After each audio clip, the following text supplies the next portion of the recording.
ದೇವನಹಳ್ಳಿ ತಾಲೂಕಿನ ಬೂದಿಗೆರೆ ಶಾಲಾ ಕಟ್ಟಡ ಗುದ್ದಲಿ ಪೂಜೆ ವೇಳೆ ಸಂಸದ ಡಾಕ್ಟರ್ ಕೆ ಸುಧಾಕರ್ ಸರ್ಕಾರದ ವಿರುದ್ಧ ಗುಡುಗಿದ್ದಾರೆ. ಮಾಧ್ಯಮಗಳ ಪ್ರಶ್ನೆಗೆ ಉತ್ತರಿಸಿದ ಅವರು, ಈಗಿನ ರಾಜ್ಯ ಸರ್ಕಾರ ಕಮಿಷನ್ ವ್ಯಾಪಾರ ಮಾಡುತ್ತಿಲ್ಲ, ಭಾಗಿದಾರರಾಗಿದ್ದಾರೆ. ಕಾಂಟ್ರಾಕ್ಟ್ಗೆ ಅರ್ಧ ಸಿಕ್ಕಿದ್ರೆ ಇನ್ನರ್ಧ ನಮಗೆ ಕೊಡಿ ಅಂತಿದ್ದಾರೆ. ಯಾವುದೇ ಫೈಲ್ ಹೋದ್ರೆ 100 ಬಂದ್ರೆ 50 ನೀನು ತಗೋ, 50 ನನಗೆ ಕೊಡು ಅಂತಿದ್ದಾರೆ. ಇದು ಭ್ರಷ್ಟಾಚಾರ ಅಲ್ಲ, ಹಗಲು ದರೋಡೆ ಎಂದು ಕಿಡಿಕಾರಿದ್ರು. ಕಮಿಷನ್ ವ್ಯಾಪಾರ ಅಲ್ರಿ ಕಾಂಗ್ರೆಸ್ ಅವ್ರು ಮಾಡ್ತಾ ಇರೋದು, ಭಾಗಿದಾರರಾಗ್ಬಿಟ್ಟಿದ್ದಾರೆ. ಅವರು ಕಾಂಟ್ರಾಕ್ಟರ್ಗೆ ಅರ್ಧ ಸಿಕ್ಕಿದ್ರೆ ಇನ್ನು ಅರ್ಧ ನಮಗೆ ಕೊಡಿ ಅಂತ ಇದ್ದಾರೆ. ಯಾವುದೇ ಬಿಸ್ನೆಸ್ಸು, ಯಾವುದೇ ಒಂದು ಫೈಲ್ ಇವ್ರಿಗೆ ಹೋದರೆ ಏನಪ್ಪ ಇದರಲ್ಲಿ 100 ರೂಪಾಯಿ ಬರುತ್ತೆ ಅಂದರೆ ನೀನು 50 ತಗ, ನನಗೆ 50 ಕೊಡು ಅನ್ನೋದು ಮಟ್ಟಕ್ಕೆ ಬಂದಿದ್ದಾರೆ. ಇದನ್ನು ಭ್ರಷ್ಟಾಚಾರನಲ್ಲ, ಇದನ್ನು ಹಗಲು ದರೋಡೆ ಅಂತಾರೆ. ಅದಕ್ಕೆ ಇಳಿದಿದ್ದಾರೆ ಇವತ್ತು.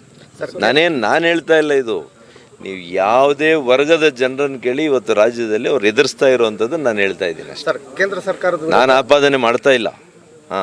ಕೇಂದ್ರ ಸರ್ಕಾರದ ವಿರುದ್ಧ ಕಾಂಗ್ರೆಸ್ ಈಗ ಬೆಲೆ ಏರಿಕೆ ಆರೋಪ ಹೊರಿಸಿ ಪ್ರತಿಭಟನೆಗಳಿದೆ. ಆರೋಪ ಹೊರಿಸಕ್ಕೆ ಏನೂ ಇಲ್ಲ, ಒಂದು ಬೆರಳು ಕೂಡ ಮಡ್ಚಕ್ಕಾಗಲ್ಲ ಇವ್ರ ಕೈಲಿ. ಮಾನ್ಯ ನರೇಂದ್ರ ಮೋದಿಯವರ ಉತ್ತಮ ಆಡಳಿತದ ವಿರುದ್ಧ ಒಂದೇ ಒಂದು ಬೆರಳು ಮಡಚಿ ಹೇಳಿ ಇಂಥ ತಪ್ಪು ಮಾಡಿದ್ದಾರೆ ಅಂತ ಒಂದು ಹೇಳಿ, ನಾನು ಹೇಳ್ತೀನಿ. ಹಾಗಾಗಿ ಅವ್ರಿಗೆ ಯಾವುದೂ ನೈತಿಕತೆನೇ ಇಲ್ಲ ಅವ್ರ ಬಗ್ಗೆ ಮಾತಾಡೋಕೆ. ಅವ್ರ ಹೆಸರು ಹೇಳಲಿಕ್ಕೂ ಕೂಡ ಇವರಿಗೆ ಯೋಗ್ಯತೆ ಇಲ್ಲ ಅಂತ ಹೇಳ್ತೀನಿ. ಜಾತಿ ಗಣತಿ ವಿಚಾರದಲ್ಲಿ ಜಾತಿಗಳ ಮಧ್ಯೆ ಘರ್ಷಣೆಯನ್ನು ಉಂಟು ಮಾಡಲು ಅವೈಜ್ಞಾನಿಕದಿಂದ ಜಾತಿಗಣತಿ ವರದಿಯನ್ನು ಬಿಡುಗಡೆ ಮಾಡುತ್ತೇವೆ ಎಂದು ಹೇಳಿದ್ದಾರೆ. ನಾವು ಜಾತಿಗಣತಿಯ ವಿರೋಧಿಯಲ್ಲ, ಅದನ್ನು ವೈಜ್ಞಾನಿಕವಾಗಿ ಮಾಡಲಿ, ನ್ಯಾಯಸಮ್ಮತವಾಗಿರಲಿ. ಈಗ ಸರ್ಕಾರ ಬಂದು 2 ವರ್ಷ ಆಗಿದೆ, ಮಾಧ್ಯಮ ಪ್ರಶ್ನೆ ಮಾಡಿದರೆ ನಾವು ಬಿಡುಗಡೆ ಮಾಡ್ತೀವಿ ಅಂತಾರೆ. ಆದರೆ 2 ವರ್ಷದಿಂದ ಯಾಕೆ ಬಿಡುಗಡೆ ಮಾಡಿಲ್ಲ ಎಂದು ತಮ್ಮದೇ ದಾಟಿಯಲ್ಲಿ ಸರ್ಕಾರದ ವಿರುದ್ಧ ಗುಡುಗಿದ್ರು. ಈಗ 2 ವರ್ಷ ಆಗಿದೆ ಈ ಸಬ್ಜೆಕ್ಟ್ ಬಂದು. 13ರಿಂದ 18 ಮೊದಲನೇ ಸಲ ಮಾನ್ಯ ಮುಖ್ಯಮಂತ್ರಿಗಳಾದಾಗ ಆಗಲೇ ಅವರು ವರದಿಯನ್ನು ನೀಡಿದ್ದಾರೆ ಅಲ್ವಾ? ಕಾಂತರಾಜ್ ಅವರು ಆಗಲೇ ವರದಿಯನ್ನು ನೀಡಿದ್ದಾರೆ. ಆಗ ಏನು ಅದನ್ನು ಇವರು ಬಿಡುಗಡೆ ಮಾಡಲಿಲ್ಲ. ಈಗ ಈ ಸರ್ಕಾರ ಬಂದು ಮತ್ತೆ 2 ವರ್ಷ ಆಗಿದೆ. ಪಾಪ ತಾವು ಮಾಧ್ಯಮದ ಸ್ನೇಹಿತರು ಮತ್ತು ಇನ್ಯಾರಾದರೂ ಹೇಳಿದಾಗ ಆವಾಗ ಒಂದು ಸಲ ಹುರುಪಿನಿಂದ ಹೇಳ್ತಾರೆ, ಈಗ ನಾವು ಬಿಡುಗಡೆ ಮಾಡ್ತೀವಿ. ಯಾರು ಇವ್ರನ್ನ ಕಟ್ಟಾಕೊಂಡಿದ್ದಾರೆ? 2 ವರ್ಷದಿಂದ ನೀವು ಯಾಕೆ ಬಿಡುಗಡೆ ಮಾಡಿಲ್ಲ ಅಂತ ಹೇಳಿ.